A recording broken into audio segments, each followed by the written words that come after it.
Classic 96 Winnebago Warrior just came in here at Haylet RV of Coldwater, Michigan with the most unique floor plan I've ever seen in any motorized RV. Now please keep in mind, although this is nice for a 96, I do want to stress that it is for a 96. You got to remember, you know, if you had bought a 96 used car of 46,000 miles, you'd expect that there's been some usage to it, you know, and that's going to be the case here. That being said, 46,000 miles on a used motorhome is actually a good thing. A lot of folks, oh, I got a 97 motorhome, it only had 11,000 miles. That's actually bad. Real quick, I want to mention, your exterior decals and everything are still in good shape here. You know, it is a Winnebago. It is definitely built with some, you know, higher class amenities here and there, especially for its time. But back to what I was saying, people think, oh, I got a 97 motorhome with 11,000 miles, I got a deal. That's not a good thing. That means that the lubricants and the oils and stuff have not been run through the engine. That typically means that it's been setting so that the mechanicals haven't been inspected and used and checked. You know, that's not the case on this one. This one's been properly used and maintained. And when the folks bought it, they knew that it needed a couple things, and they put some effort into it, and it shows. We've got a full new rock guard back here. We do have the receiver hitch on the back, so you can do some tag-along towing. Looked like a classic tin roof on the top, which is something I kind of miss. It works really well. The tin roof system, that the roof membrane worked extremely well, but it was a little bit noisy if birds were hopping up there. And over the years, people started leaning more toward the rubber end of things for that sound deadening aspect of it. And I don't know, I always kind of miss it. I grew up camping in a tin roof camper, and well, I'd like to say I turned out all right, but here I am. So looking through it, first thing I want to mention is they had a family, and they used this like a bunkhouse motorhome essentially, and that really leads into the reason why they're swapping it out. There was nothing wrong with this, other than the fact that it just their family outgrew it essentially. The kids got bigger, and they wanted to continue RVing, so they did enjoy the lifestyle quite a bit.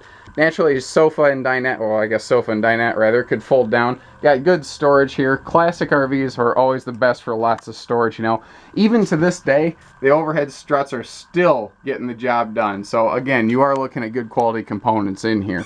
You know, you're not looking at raw cut wood, you're looking at everything's been routed properly. It's very nice. This used to be an overhead entertainment center. They pulled out the cabinetry for that and converted this into their own overhead bunk, sort of like a Class C. What's really funny is I think these folks were ahead of their time, because a lot of your family class Class A motorhomes are now coming with an option to put an overhead bunk up here, just like these folks have already done.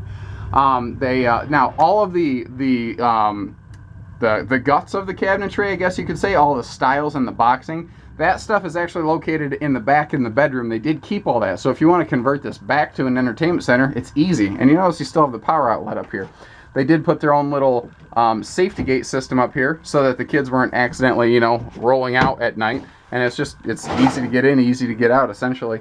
Now, when they first purchased it, they knew there was a leak in this upper corner. They did reseal all of that. Some of the water had worked its way through the walls, and there is water signature here from that previous leak. Again, it's dried up. It's been that way for a long time. It's just cosmetic, but I like to point this stuff out. You know, I don't like to bring people in here on any sort of false pretenses. I like you to understand exactly what this is, what this isn't, so that you have confidence in this and in our dealership when you show up.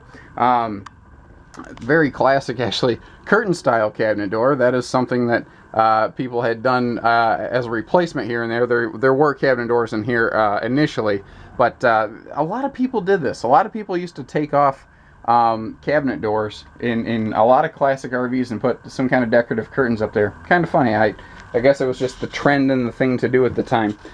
Not a large kitchenette here, but you got to remember, it does everything it needs to. You got your stove, you got your sink, you got your microwave, you got your coffee pot, you got everything all you need right in one spot. And we do still have a big refrigerator over here. Now this walk-through closet is one of the big reasons I like to put these videos together, because this is not the kind of thing I can really properly show and you know, give you a good scale and scope just from a quick still photo. There's just not a good angle to get in here. But I mean, you can see this is 100% full pass-through storage. Tons of storage space in here. So not only do you have good cabinetry in the living area, but you actually have good closet space back here. Now this right here is that extra cabinet materials that could go up in that overhead bunk to reconvert it into a TV center if you are so inclined. You don't necessarily have to do that. This floor plan originally had one single bunk this way, one single bunk this way. They converted the lower one to a double bed so that they could have, you know, an extra sleeping space in here for their family. Again, that's kind of the whole thing, is this was a family rig to them and they needed more sleeping space because the kids were getting older. They did a pretty nice job of it. You know, for a 96, really, I'm not too scared by anything I see here. Oh, one thing I do want to mention before I forget. This does have a generator in it. It is currently not firing.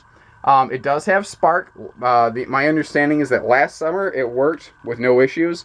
When they pulled it out of winterization for this spring here, they found out that the generator just wasn't turning over. My estimation is a few bucks at a small engine repair shop, or if you're a handy type person, you could get that thing back up and running no sweat, and you'd have yourself a nice generator in this one. But currently, the generator is not functioning as intended. Again, I like to represent our inventory fairly, accurately, and honestly. So give us a call, learn a little more. 800-256-5196. Haylett RV of Coldwater, Michigan. Take care, stay safe, happy camping.